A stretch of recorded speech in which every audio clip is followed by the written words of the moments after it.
Victor's jaw tightened imperceptibly. Around him, the elaborate World War II bunker set seemed to close in, sandbags and concrete barriers creating a maze of shadows under the hot studio lights. 200 faces turned toward him, grips, gaffers, actors in Wehrmacht uniforms, extras covered in theatrical blood and dirt. "You're set?" Webb's laugh was ugly. "Little girl, this ceased being your daddy's playground the moment he started hemorrhaging studio money on his war fantasies." The words hit like physical blows, but Victor remained motionless. 32 years of reinvention had taught him patience. 32 years since Klaus Steinberg had crushed a man's windpipe in a Vienna alley and walked away with enough black market steroids to fuel his transformation into Hollywood royalty. Webb descended the metal stairs from the production booth, his Italian leather shoes clicking against the concrete floor. The three executives flanked him, vultures in expensive suits. Victor recognized the type, men who measured art in quarterly reports and destroyed careers over lunch meetings. "Look at him." Webb gestured toward Victor with theatrical contempt. "The great Victor Kozlov, 43 films, they say, box office gold." But what happens when the golden boy starts believing his own press? The crew shifted uncomfortably. Victor had worked with most of these people for years. They'd followed him from Hollywood to Prague for this passion project, a story about Soviet resistance fighters that nobody wanted to make. Too political, too expensive, too real. "You want to know what this movie really is?" Webb's voice carried to every corner of the soundstage. "It's therapy. An old man trying to rewrite history because he can't face his own past." Victor's hands remained steady at his sides, but something flickered in his pale blue eyes. Elena caught it immediately. She'd learned to read her father's micro-expressions years ago. "Marcus." Victor's voice was quiet, controlled, Austrian accent barely detectable after decades in Hollywood. "You have something to say to me, say it. Leave my crew out of your business." "My business?" Webb stepped closer, close enough that Victor could smell his cologne, see the network of tiny scars around his left eye, old wounds from what looked like glass. "This became my business the moment you started lying to my studio, the moment you started stealing from people who trusted you." The soundstage fell silent except for the hum of electrical equipment. Even the extras had stopped moving, sensing the shift from professional dispute to something more dangerous. Victor studied Webb's face with the methodical precision that had made him legendary behind the camera. The producer was younger than him by perhaps 15 years, with prematurely silver hair and the kind of lean build that suggested expensive personal trainers rather than hard physical labor. But those scars around his eye told a different story. "I don't steal," Victor said finally. "I build. I create. You wouldn't understand the difference." Webb's smile was predatory. "Create? You want to talk about creation? Let's talk about Klaus Steinberg." The name dropped into the silence like a stone into still water. Victor felt the familiar weight of 32 years pressing against his chest, but his expression never changed. Around them, the crew exchanged confused glances. Elena frowned, stepping closer to her father. "Who's Klaus Steinberg?" she asked. Webb's eyes never left Victor's face. Nobody important, just a hungry bodybuilder from Vienna who disappeared in 1987. Amazing how people can just vanish, isn't it? Especially when they have something to hide. Victor's pulse remained steady, a discipline learned through decades of high-pressure negotiations and million-dollar decisions. But beneath the surface, Klaus Steinberg stirred like a sleeping predator. The young man who had survived Vienna's underground steroid trade through violence and cunning. "You're fishing," Victor said, "and wasting everyone's time." "Am I?" Webb reached into his jacket and withdrew a manila envelope. "Because I have photographs, financial records, immigration documents that don't quite add up." He paused, savoring the moment. "And witness statements from people who remember that night in Vienna very clearly." The envelope seemed to pulse with malevolent energy. Victor calculated distances, exit routes, potential weapons. Old instincts dying hard. But Webb wasn't finished. "Tell me, Victor, when you look at Elena, do you ever wonder about her real family? About where she really came from?" Elena's sharp intake of breath cut through the tension. Victor's peripheral vision caught her confused expression, the way her hand moved unconsciously to her throat, a nervous habit from childhood. For the first time in 32 years, Viktor Kozlov felt the ground shifting beneath his feet. "But, Papa!" Now. The soundstage began to empty with the efficient speed of professionals who understood when to make themselves scarce. Grips wheeled equipment into shadows. Actors shed their Wehrmacht costumes with unseemly haste. The elaborate bunker set, months of meticulous construction designed to capture the claustrophobia of the Eastern Front, suddenly felt like a tomb. Victor remained motionless as the exodus flowed around him. The manila envelope in Webb's hand seemed to grow heavier with each departing footstep. 32 years of careful construction, and it might all collapse because of whatever lay inside that innocuous package. "Touching," Webb said once they were alone except for his 3 executives, the great director protecting his little girl. "Tell me, Victor, did you ever wonder why a Bosnian war orphan had such unusual features? The dark hair, those distinctive cheekbones." Victor's mind cataloged details with mechanical precision. Webb's confidence suggested this wasn't a fishing expedition. The man had done his homework, prepared his attack with surgical care. But there were tells, the slight tremor in his left hand, the way his breathing had quickened. This was personal for Webb in ways that went beyond studio politics. "I wonder many things," Victor said, "like why an American producer with no Eastern European experience suddenly developed an interest in Yugoslav genealogy." Webb's smile faltered for a microsecond. "There, a crack in the facade. Maybe I'm just a curious person. Maybe I believe children deserve to know their real history." The words carried an edge of something deeper than professional antagonism, pain perhaps, or rage carefully banked over decades. Victor recognized the signs because he'd spent 32 years suppressing the same fires. He thought of Elena at 12, still waking from nightmares about Sarajevo. The way she'd flinched from sudden movements, hoarded food in her bedroom drawers. How many nights had he sat beside her bed, this broken child who'd somehow become the center of his carefully constructed world, watching her sleep and marveling at the strange alchemy that had transformed Klaus Steinberg's capacity for violence into something resembling love. "Her real history," Victor repeated slowly, "is that she was alone in a war zone and I brought her home. Everything else is archaeology." "Is it?" Webb opened the envelope with deliberate care. "Because I have documents here that suggest Elena Kozlov isn't just a random orphan you plucked from the rubble. Documents that trace her bloodline back to some very interesting places, some very interesting people." Victor's peripheral vision caught movement. One of the executives shifting nervously, checking his phone. These men were witnesses, carefully chosen for whatever performance Webb had planned. The producer wasn't just trying to destroy Victor's career, he was building a public record.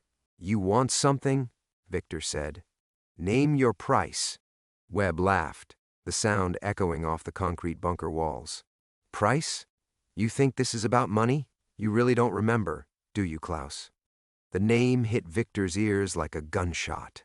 Klaus Steinberg, 26 years old, hungry enough to break bones for 100 Deutschemarks, desperate enough to trust the wrong people in dark Vienna alleys. The young man who'd killed Heinrich Webb's father with his bare hands over a suitcase full of black market steroids. But Victor's expression never changed. 32 years of Hollywood had taught him that the camera saw everything, every micro-expression, every tell.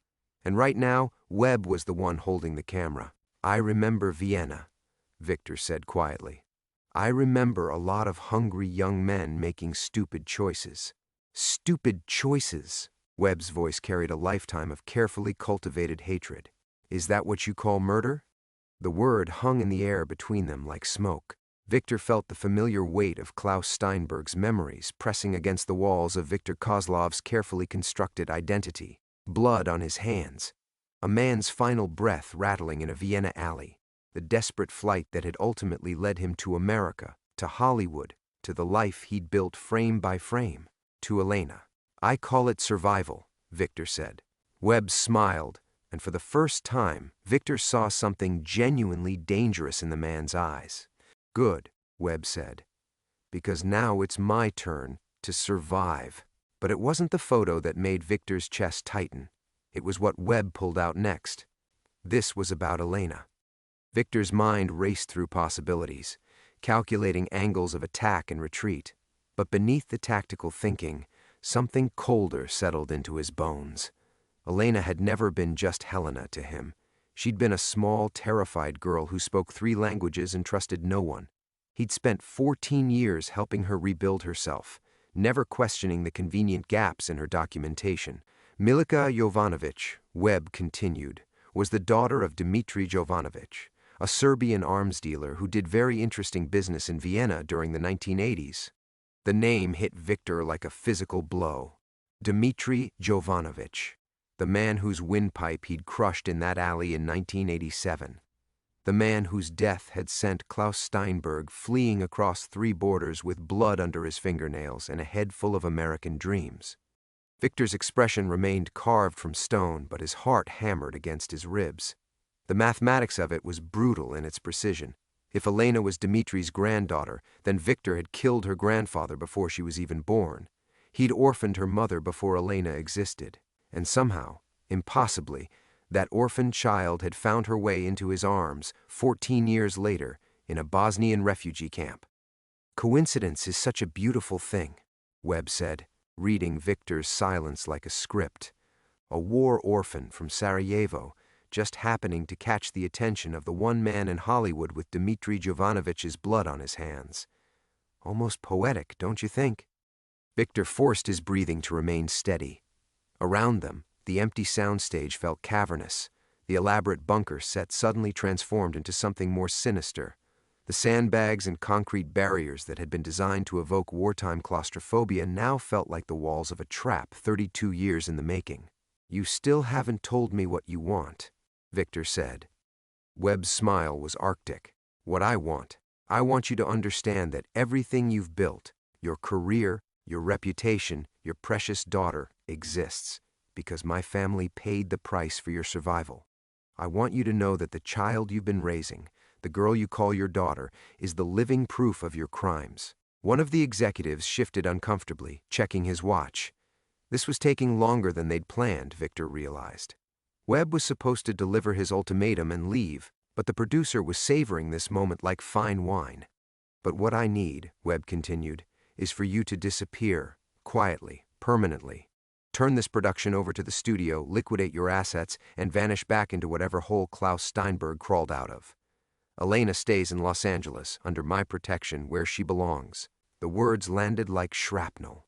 Victor felt something fundamental shift inside him, the careful balance between Klaus Steinberg's violence and Viktor Kozlov's civilization tilting toward dangerous territory. "And if I refuse?" Webb gestured to his executives. "Then tomorrow morning, every major entertainment outlet in the world receives copies of these documents. Immigration records showing Klaus Steinberg's false identity. Financial records proving Viktor Kozlov's entire career was built on blood money.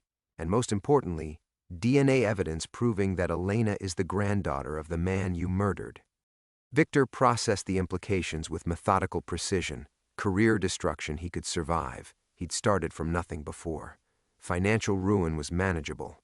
But Elena learning the truth like this, in headlines and gossip columns, watching her world collapse in real time while the media dissected every moment of her childhood, that was unacceptable. "You have 24 hours, Webb said, sliding the documents back into the envelope. "After that, the whole world learns who Viktor Kozlov really is." He turned toward the exit, his executives falling into formation behind him. But Victor's voice stopped him at the edge of the set. "Marcus." Webb paused, half turning. "This isn't over." The producer's laugh echoed off the concrete walls. "No, Klaus, for you it is." The soundstage door slammed shut, leaving Victor alone with the weight of 32 years crashing down around him. He pulled out his phone. 3 missed calls from his agent in Los Angeles. 2 texts from Elena asking if he was okay. 1 voicemail from his longtime cinematographer, Petra Novak, who'd worked with him since his 3rd film. Inside the trailer, Victor poured 2 fingers of Macallan and sat at his desk. The script for Echoes of War lay open to tomorrow's scenes, a sequence where the resistance fighters discover their hideout has been compromised. He'd written it 6 months ago, drawing from memories of other betrayals, other moments when safety proved illusory. The irony wasn't lost on him. His secure phone, the one only 3 people knew about, buzzed against the desk. The caller ID showed a Prague number he didn't recognize. Yes. Mr. Kozlov? The voice was young, nervous. American accent with Eastern European undertones. My name is David Cerny. I'm a journalist with Praha Daily. I was wondering if you had any comment on allegations regarding your immigration status and… Victor ended the call and removed the battery. The phone went into his safe, behind the Leica camera Elena had given him for his last birthday, so it was starting already. Webb wasn't waiting 24 hours. Another knock at the trailer door. Victor opened it to find Tomas Svoboda, his production manager, a lean, efficient Czech who'd coordinated shoots across 3 continents. But Tomas's usual unflappable demeanor had developed hairline fractures. We need to talk, Tomas said, glancing over his shoulder. Come in. Tomas closed the door behind him and stood awkwardly in the small space, his hands clasped like a penitent. I got a call 30 minutes ago, from someone claiming to represent certain interests. Victor poured himself another whiskey. Didn't offer one to Tomas. What kind of interests? The kind that remember things, old things, Vienna things. Tomas's voice dropped to barely above a whisper. Victor, I need to ask you something, and I need you to tell me the truth. Did you know Marcus Webb before today? The question hung in the air between them. Victor studied Tomas's face, the slight tremor in his jaw, the way his eyes kept darting toward the door. Fear, not professional concern, but something deeper. Why do you ask? Because whoever called me knew things about you, about Elena, about people who died a long time ago. Tomas rubbed his face with both hands. I've worked with you for 8 years, Victor. I've seen you handle studio executives, temperamental stars, impossible budgets. I've never seen anyone rattle you the way Webb did today. Victor sipped his whiskey, buying time.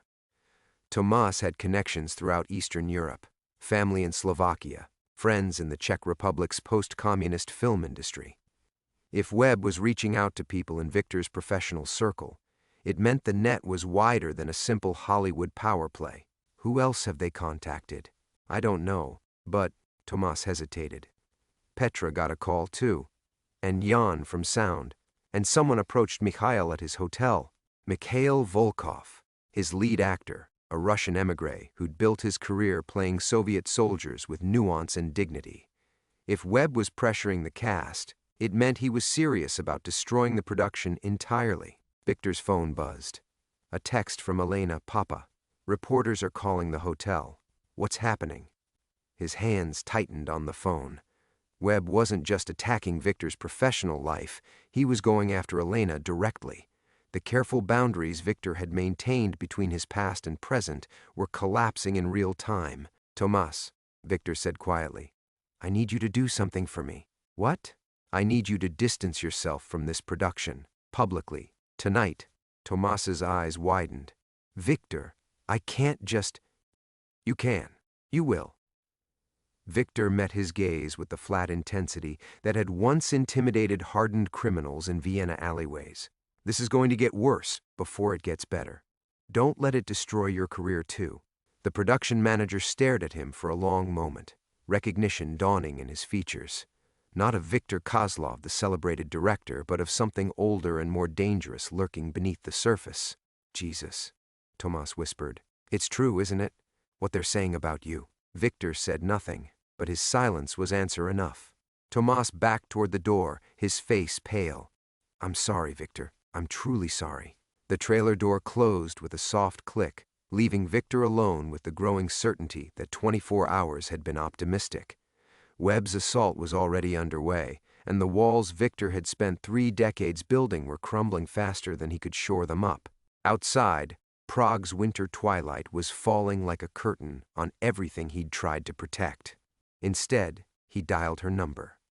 Elena's voice carried the edge it always held when she sensed danger, a frequency learned in Sarajevo at age 5, never fully forgotten despite 14 years of safety.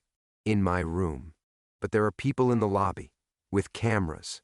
The desk clerk tried to warn me, but… Pack. Now. Everything. Victor moved to his window, scanning the darkness beyond the soundstage. Call Mikhail's driver. Have him pick you up at the service entrance. Victor, you're scaring me." The use of his name instead of Papa hit like a physical blow. Elena only did that when walls were going up, when the careful trust they'd built threatened to fracture. He'd seen it during her nightmares, those first terrible months when she'd wake screaming in languages that carried the weight of genocide. "I know, I'm sorry." He gripped the phone tighter. "Just trust me, please." The line went quiet except for the sound of drawers opening, clothes being thrown into luggage. Elena moving with the efficient panic of someone who'd learned survival early. "Should I come to you?" "No." "Go to Mikhail's suite. Lock the door. Don't answer for anyone except me." Victor ended the call before she could ask the questions that would shatter what remained of his composure. Outside his trailer window, Prague's industrial skyline stretched into darkness, but all he could see was a 12-year-old girl standing in a refugee camp, holding a plastic bag containing everything she owned, staring at him with eyes that had witnessed atrocities no child should comprehend. He'd knelt to her level that day in Bosnia, this Serbian-speaking orphan whose paperwork listed her as Croatian Helena. Even then, the ethnic complexities hadn't mattered to Victor. She was alone. He had resources. The mathematics were simple. But Webb's birth certificate changed everything. If Elena was Dmitry Jovanovich's granddaughter, then every moment of the last 14 years carried different weight. Every birthday, every school play, every quiet evening when she'd fallen asleep reading scripts in his study, all of it built on the foundation of Victor's hands around her grandfather's throat. His secure phone rang from inside the safe. Victor hesitated, then retrieved it. "Victor." Petra Novak's voice carried a tremor he'd never heard before. "Someone just left my apartment. They had photographs." "What kind of photographs?" "You, but younger, much younger." A pause filled with 30 years of professional trust crumbling. And they had something else, documents about Elena, about her family. Victor's chest tightened. Petra had been with him since the beginning, had watched him transform from a hungry immigrant with violent hands into someone capable of directing actors through emotional complexity he'd never experienced himself. She'd known there were shadows in his past. Everyone who'd worked with him long enough recognized the careful distance he maintained from certain conversations. "They offered me money," Petra continued, "a lot of money, for stories about you, about how you found Elena, about the early days, and I told them to go fuck themselves." But her voice shook. "Victor, what did you do? Before Hollywood, I mean. Really do?" The question hung between them like a blade. Victor thought of Klaus Steinberg in that Vienna alley, younger and desperate enough to kill for a suitcase full of steroids that would fund his escape to America. He thought of Dmitry Jovanovich's final words, spoken in Serbian-accented German. "You don't know what you're starting, boy." 32 years later, Victor finally understood. "Things I'm not proud of," he said. "That's not an answer. It's the only answer I can give you." Petra's sigh carried the weight of a friendship dissolving in real time. "They're going to destroy you, aren't they?" "Yes. And Elena?" Victor closed his eyes. Elena laughing at a premiere, proud to walk the red carpet with her famous father. Elena helping him workshop dialogue, her instinct for human emotion sharper than most professional actors. Elena trusting him completely, believing without question that he'd saved her from war simply because he was good. "I won't let them touch her. How can you stop them? If what they're saying is true." "It doesn't matter what's true."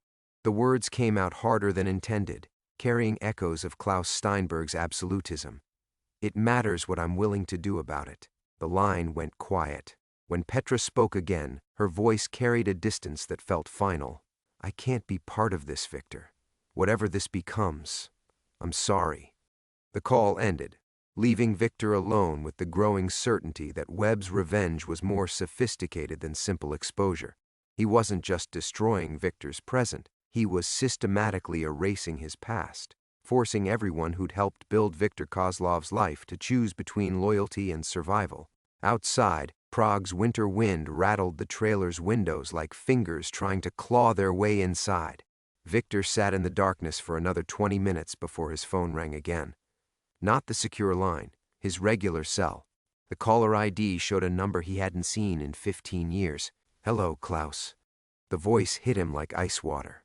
Gravelly, accented with the same Serbian undertones he'd heard in that Vienna alley 32 years ago. But this voice was speaking from a throat that should have been crushed, from lungs that should have stopped drawing breath in 1987. Victor's world tilted. Not Webb's father. Webb himself was Dmitri's son. The mathematics reshuffled with brutal efficiency. Dmitri Jovanovich hadn't died in that alley. Victor had left him broken, certainly, but alive enough to crawl away. Alive enough to rebuild. Alive enough to watch Klaus Steinberg's transformation into Viktor Kozlov from across an ocean, waiting decades for the perfect moment to collect what was owed. "You're dead," Victor said, though the words felt hollow even as he spoke them. "Nearly. You cost me 6 months in a Belgrade hospital, Klaus. Reconstructive surgery. A voice box that never worked quite right again. The breathing on the other end was labored, mechanical, but alive enough to watch my daughter die in Sarajevo. Alive enough to see my granddaughter disappear into the refugee system." The pieces clicked into place with sickening clarity. Dmitri hadn't orchestrated Elena's adoption. He'd orchestrated her placement in that specific camp, at that specific time, knowing Victor's charitable foundation operated there. He'd watched from the shadows as Victor unknowingly claimed the granddaughter of the man he'd tried to kill. "Elena doesn't know," Victor said. "Of course not. Why would she?" The great Viktor Kozlov, savior of war orphans, who plucked her from misery out of the goodness of his heart. Dmitri's laugh turned into a coughing fit. "But she will know. She'll know everything." Victor closed his eyes. The conversation in the soundstage suddenly felt different. Webb's arrogance, his certainty that he held all the cards, because he had been holding all the cards, just not the ones Victor had assumed. "Marcus thinks he's running this operation," Victor said, understanding flooding through him. "Marcus thinks many things. He thinks his father died that night in Vienna. He thinks he's avenging a ghost." Another wet chuckle. I let him believe it. Easier to manipulate a son's grief than his shame. The revelation recontextualized everything. Webb's fury in the soundstage hadn't been calculated cruelty. It had been genuine emotion, a son's rage at his father's supposed killer. But Dmitri was playing a deeper game, using his own son's pain as a weapon. "She's not going to understand," Dmitri continued. "When Elena learns that her beloved papa murdered her grandfather, that her entire life has been built on blood money and guilt, when she discovers that everything you've given her, education, opportunity, love, was just your pathetic attempt at penance." Victor's grip tightened on the phone. "What do you want?" "What I've always wanted. What you took from me in that alley." Dmitri's voice dropped to a whisper. "Everything. Your career, your fortune, your reputation. But mostly I want you to watch the only thing you truly care about turn to ash in your hands. Elena had nothing to do with Vienna. Elena is everything to do with Vienna." The breathing grew more labored. "She's the perfect punishment, Klaus. The child you saved, who saved you in return. The daughter who gave you purpose, meaning a reason to become something better than a street thug with good genetics." Victor saw it now. The elegant cruelty of 32 years in the making. Dmitri hadn't just survived. He'd crafted a revenge so precise it was almost artistic. He'd given Victor the thing he didn't know he needed, a family, and now he was going to use that love to destroy them both. "She'll never forgive you," Dmitri said softly. "Not when she learns the truth. Not when she understands that every moment of security you gave her was purchased with her grandfather's blood." The line went dead. Victor sat in the darkness of his trailer, understanding finally that Webb's 24-hour ultimatum had been theater. This had never been about the film, or even about destroying Victor's career. It had been about positioning Elena to learn the truth in the most devastating way possible, discovering that the man who'd given her everything had first taken everything from her family. Outside, Prague's winter wind had stopped. The silence felt absolute, heavy with the weight of choices made 3 decades ago in a Vienna alley, now finally coming home to collect their price. His phone buzzed with a text from Elena Papa. "Mikhail says there are reporters outside his hotel too." "What's happening?" Victor's fingers hovered over the keyboard. The truth sat in his throat like broken glass. "Your grandfather isn't dead. I tried to kill him in a Vienna alley when you were 3 years old. Your entire life with me has been his revenge." The response came immediately. "Handle what?" "You're scaring me." Before he could respond, headlights swept across his trailer window. A black Mercedes sedan pulled up beside the craft services table, its engine idling with expensive precision. Victor killed the lights and moved to the window, peering through the gap in the curtains. Marcus Webb emerged from the passenger seat, his earlier theatrical fury replaced by something more dangerous, calm determination. Behind him came two men Victor didn't recognize, one older, silver-haired, carrying a briefcase, the other younger, built like security, his eyes constantly scanning the soundstage perimeter. But it was the third figure that made Victor's blood freeze. Elena stepped out of the car's back seat. She wasn't struggling or visibly distressed, but her body language screamed wrong. The careful posture she adopted when navigating social situations that felt threatening, the way her hands stayed visible, never reaching for pockets or purses, survival instincts learned in war zones, never fully abandoned despite years of peace. Victor was moving before conscious thought took hold, muscle memory from Klaus Steinberg's violent youth flooding through him. The Glock came out of the drawer with practiced efficiency, safety off, one in the chamber. His trailer door opened with barely a whisper. Prague's winter air hit his face like a slap, crystalline and sharp enough to cut. The distance to the Mercedes was maybe 40 yards across open pavement, too far to close without being seen, too exposed for any tactical advantage. Webb stood beside Elena with proprietary confidence, one hand resting lightly on her shoulder. Not restraint, exactly, but possession. The message was clear: she came willingly, but she stays because I say so. "Papa!"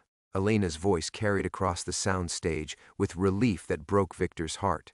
She took a step toward him, but Webb's hand tightened on her shoulder. "Easy, Elena," Webb said, loud enough for Victor to hear. "We're just having a conversation." Victor kept the pistol behind his leg, hidden from their line of sight, but ready. "Let her go, Webb." "Let her go?" Webb's laugh echoed off the soundstage walls. "She's not my prisoner, Victor. She's my guest. Isn't that right, Elena?" Elena's confusion was visible even from 40 yards. "Papa, this man says he knows things about you, about my family, about my grandfather." The words hit Victor like physical blows. Webb was going to tell her. Here, now, in this industrial wasteland surrounded by the props and facades of Victor's artistic vision. The cruel symmetry was perfect, letting Elena learn the truth in the space where Victor had tried to create something beautiful from his violent past. "Your grandfather," Webb said, his voice carrying clearly across the cold air, "was Dmitry Jovanovich, a businessman from Belgrade who came to Vienna in 1987 seeking opportunity." Elena's head tilted slightly, the gesture she made when processing information that didn't align with her worldview. "My grandfather died before I was born. In the war." "No, Elena. Your grandfather died much earlier than that." Webb's hand remained on her shoulder, gentle but firm. "He died in an alley behind a Vienna gymnasium, strangled by a desperate young bodybuilder who wanted to steal his product." Victor watched Elena's face change as the implications hit her. Not understanding, not yet, but recognition that the foundation of her world was shifting beneath her feet. "That bodybuilder," Webb continued, "later became the man you call Papa." The silence stretched across the soundstage like a held breath.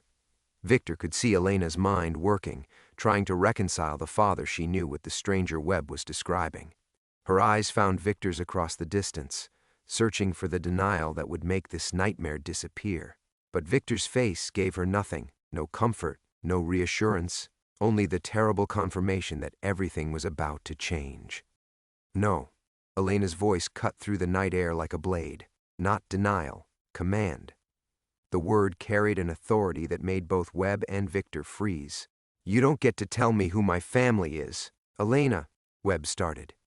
The confirmation hit Elena like a physical blow. She staggered slightly, then caught herself, shoulders straightening with the resilience Victor had watched her build through years of healing. When she spoke again, her voice carried the careful control of someone processing trauma in real time. "You killed my grandfather." "I tried to kill him." Victor took a step forward, and Webb's security detail shifted nervously. I was Klaus Steinberg then, 26 years old, desperate enough to steal and kill for what I thought was my future. Your future. Elena's laugh held no humor. Built on my family's blood. Built on my choices. Victor's voice remained steady, though his chest felt like it was collapsing. Choices I made before I knew you existed, before I understood what family meant. Webb smiled with cruel satisfaction. Tell her about the money, Victor. Tell her how you used her grandfather's stolen goods to fund your trip to America, how every dollar you've made since then traces back to that alley in Vienna. Elena's face went white. Victor saw the calculation happening behind her eyes. Every privilege, every opportunity, every moment of security she'd known, all purchased with her grandfather's stolen money. The elegant apartment in Vienna where she'd grown up, the private schools, the summers traveling with Victor between film shoots, everything contaminated by violence she'd never known existed. Elena. Victor's voice broke slightly on her name. I won't insult you by claiming it doesn't matter. It matters. But you matter more. Do I? Elena's voice carried a hardness Victor had never heard from her. Or am I just your penance, your way of paying off a debt? The question struck Victor silent because he couldn't answer it honestly. Not completely. The truth was too complicated. He'd saved Elena from that refugee camp because she'd needed saving, yes, but also because something in her eyes had reminded him of his own childhood desperation, because loving her had taught him how to become someone worthy of love in return. But Webb wasn't finished. Tell her about her grandmother, Victor. Tell her how Dmitri crawled home to Belgrade with his throat crushed, how he spent months in the hospital while his pregnant daughter worried he would die. Tell her how that stress contributed to complications during childbirth that killed Elena's mother. Elena made a sound like all the air had been punched from her lungs. Victor felt something fundamental break inside his chest, not just his heart, but his ability to protect the most important person in his world from pain. That's enough, Victor said, raising the pistol. Papa, don't. Elena's voice cut through his rage with surgical precision. Don't you dare. Don't you dare turn this into more violence. Victor's hand trembled as he looked at her. This young woman he'd raised, who was staring at him now with eyes that held no recognition of the father she'd known, only assessment of a stranger capable of murder. You want to know what happens now? Elena's voice grew stronger with each word. I'll tell you what happens. You're going to put that gun away and walk out of my life. Both of you. She turned to Webb. And you're going to crawl back to whatever hole you came from and leave us alone. Elena, you don't understand. Webb started. I understand perfectly. Elena's voice carried the authority of someone who'd survived genocide and refused to be victimized again. You think I'm a weapon you can use against him. He thinks I'm a daughter he can protect from the truth. You're both wrong. Victor watched 14 years of trust disintegrate in real time. Elena was rejecting them both, the father who'd lied to her and the stranger trying to manipulate her pain. She was choosing herself, choosing survival over sentiment. It was exactly what Victor had taught her to do, and it was destroying him. Goodbye, Papa, Elena said quietly, the word carrying finality that felt like death. Victor lowered the gun completely, understanding that he'd finally lost the only war that mattered. The Glock hung heavy in his hand, useless now. All those years of carrying protection, of preparing for threats he could see coming, and he'd been undone by the one enemy he'd never thought to guard against. The truth. Victor holstered the weapon and looked around the sound stage that had been his sanctuary. The half-built sets of his war film seemed grotesquely appropriate now facades, designed to create the illusion of authenticity, just like the life he'd built. The resistance fighter's bunker looked pathetic under the harsh worklights, plywood and paint pretending to be concrete and sacrifice. His phone buzzed. A text from an unknown number. The truth has a weight to it, doesn't it, Klaus? Dmitri. Still orchestrating from whatever shadow he'd inhabited for 32 years. Victor deleted the message without responding. There was nothing left to say to dead men who refused to stay buried. 3 months later, Victor stood in the kitchen of his Vienna apartment, making coffee for one. The morning ritual had become meditation measuring grounds, timing the pour, focusing on small precisions that kept larger thoughts at bay. Through the window, Spring was asserting itself against winter's reluctance, and Victor found himself noting details he'd been too busy to see before: the way light caught on wet cobblestones, the determined green of new leaves pushing through winter-blackened branches. The film had died with his reputation. Webb's story had metastasized through entertainment media with the efficiency of cancer, the legendary action star's secret past as Klaus Steinberg, drug dealer and killer. The Austrian government had quietly opened an investigation. No charges yet, but the lawyers said that was temporary mercy, not permanent reprieve. He'd given interviews, tried to control the narrative, spoken about redemption, about becoming someone worthy of the second chance America had offered him. The press had been professionally sympathetic while destroying him completely. Redemption made good copy, but fallen heroes made better headlines. Elena's name had been kept out of the coverage by mutual agreement, the one thing Webb had honored from their soundstage confrontation. She'd disappeared into her final semester at university, changed her phone number, ignored Victor's attempts to reach her. Her silence was surgical in its precision, cutting away 30 years of his life as cleanly as tumor removal. Victor had learned to live in that silence. The coffee finished brewing with a soft sigh. Victor poured it into a mug Elena had given him years ago, ceramic painted with wobbly letters spelling "World's Best Papa" in a child's uncertain hand. He'd kept using it without conscious decision, the way people probe healing wounds to confirm they still hurt. A knock at the door interrupted his meditation. Victor approached the entrance hall with the caution of a man who'd learned that visitors rarely brought good news. Through the peephole he saw her. Elena stood in the hallway wearing a simple coat and carrying what looked like a manila envelope. Her face was composed, but Victor recognized the tension in her shoulders, the same careful control she'd maintained that night at the soundstage. He opened the door without speaking. Some conversations required permission, others demanded silence. "I need to show you something," Elena said. Victor stepped aside to let her enter. She moved through the apartment with familiar navigation but kept distance between them. The envelope remained clutched in her hands like evidence. "I hired investigators," Elena said, settling into the chair farthest from where Victor usually sat. "I needed to understand everything, not just what Webb told me." Victor remained standing, afraid that sitting would presume intimacy he no longer deserved. Elena opened the envelope and withdrew a photograph, black and white, grainy with age. Victor recognized it immediately. Dmitry Jovanovich as he'd appeared in 1987. Young and alive and arrogant in the way men became when they thought they controlled dangerous situations. "That's not my grandfather," Elena said quietly. Victor felt something shift in his chest, not hope exactly, but the first break in the crushing weight he'd carried for months. Dmitry Jovanovich had no children, no family. He was a con man who'd been using stolen identities for years. Elena set down the photograph with careful precision. "My grandfather was Milan Petrovic, a schoolteacher from Sarajevo who died defending his neighborhood in 1992. Webb's investigators found a man they wanted to be my grandfather, so they stopped looking for the truth." The revelation settled over Victor like clean air after months of holding his breath. "Elena, I'm not finished." Her voice carried gentle authority. "The money you took from Dmitry, you didn't steal from my family, but you still took it. You still built our life on violence and theft." Victor nodded. The relief of learning Elena wasn't Dmitry's granddaughter couldn't wash away Klaus Steinberg's choices.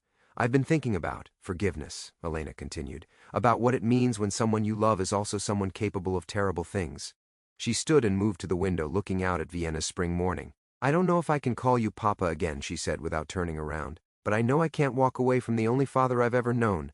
Victor felt tears he'd been holding back for months finally break free. "I understand," he said.